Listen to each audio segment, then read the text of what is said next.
Hi friends, நம்ம இன்றைக்கி என்ன பார்க்க போகிறோம்னா மிளகாய் கிள்ளி சாம்பார் தான் பண்ண போகிறோம். இந்த மிளகாய் கிள்ளி சாம்பாரை எப்படி பண்ணலான்னு பார்க்கலாம் வாங்க. சாம்பார் பண்ணுறதுக்கு குக்கரில் 1 டம்ளர் அளவுக்கு துவரம்பருப்பு சேர்த்து ஒரு 2 முறை அலசி எடுத்து வந்துடலாம். இப்போ இது கூட 2 தக்காளியை கட் பண்ணி சேர்த்துக்கலாம். ஒரு 2 பச்சை மிளகா, ஒரு 4 பல் பூண்டு, ஒரு பெரிய வெங்காயத்தை நீள்வாக்கில் கட் பண்ணி போட்டுக்கலாம். கொஞ்சமாக பெருங்காய கட்டி, 1/2 ஸ்பூன் ஜீரகம், ஒரு 1/2 ஸ்பூன் அளவுக்கு மஞ்சள் தூள், இப்போ மூழ்கிற அளவுக்கு தண்ணி சேர்த்துக்கலாம். இப்போ குக்கரில் மூடி போட்டு அடுப்பு மிதமான தீயில வச்சு ஒரு 4 விசில் வேக வச்சு இறக்கிடலாம். ஒரு 4 விசிலில் பருப்பு எல்லாமே நல்லா வெந்துருச்சு. இப்போ கலந்து விட்டுட்டு ஒரு மத்தை வச்சு நல்லா கடைஞ்சி எடுத்துடலாம்.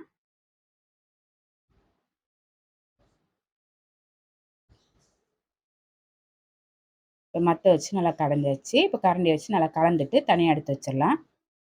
அடுப்பில் கடாயை வச்சு எண்ணெய் ஊற்றிருக்கிறேன். எண்ணெய் சூடானதும் கடுகு சேர்த்துக்கலாம். கடுகு பொரிஞ்சதும் ஒரு 1/2 ஸ்பூன் அளவுக்கு உளுத்தம்பருப்பு, 1/2 ஸ்பூன் அளவுக்கு ஜீரகம் சேர்த்துக்கலாம். இப்போ இது கூட ஒரு 6 வரமிளகாவை கிள்ளிட்டு சேர்த்து நல்லா கலந்து விட்டுடலாம். இப்போ இது கூட ஒரு 10 போல் சின்ன வெங்காயத்தை பொடியாக கட் பண்ணி வச்சுருக்கிறேன். ஒரு பச்சை மிளகாவை கட் பண்ணி வச்சுருக்கிறேன். கொஞ்சமாக கருவேப்பிலையில எல்லாம் சேர்த்து வெங்காயத்தை நல்லா வதக்கி விட்டுடலாம்.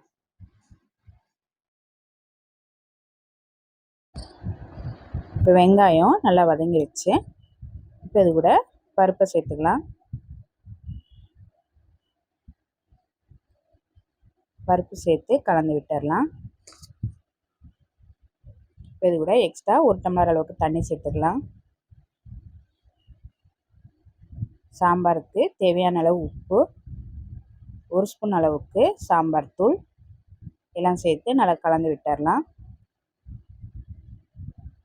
இப்போ இது கூட சின்ன லெமன் சைஸ் புளியை ஒரு 20 நிமிஷம் ஊற வச்சுட்டு கரைச்சி வடிகட்டி ஒரு 1/4 கப் அளவுக்கு புளிக்கரைசல் சேர்த்துக்கலாம்.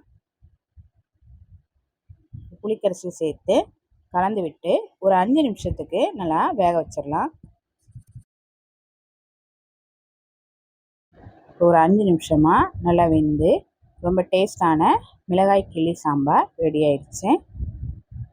இப்போ அடுப்பு ஆஃப் பண்ணிவிட்டு கடைசியாக கொஞ்சமாக மல்லியிலை சேர்த்து கலந்துட்டு இறக்கிற வேண்டியதான். இந்த மிளகாய் கிள்ளி சாம்பாரை சாதத்தில் ஊற்றி பிசைஞ்சு சாப்பிட்டா ரொம்ப நல்லாயிருக்கும். இட்லி தோசையோடு வச்சு சாப்பிட்றதுக்கும் ரொம்ப நல்லாயிருக்கும். ட்ரை பண்ணி பாருங்கள்.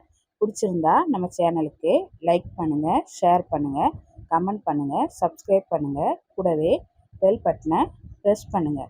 தேங்க்யூ.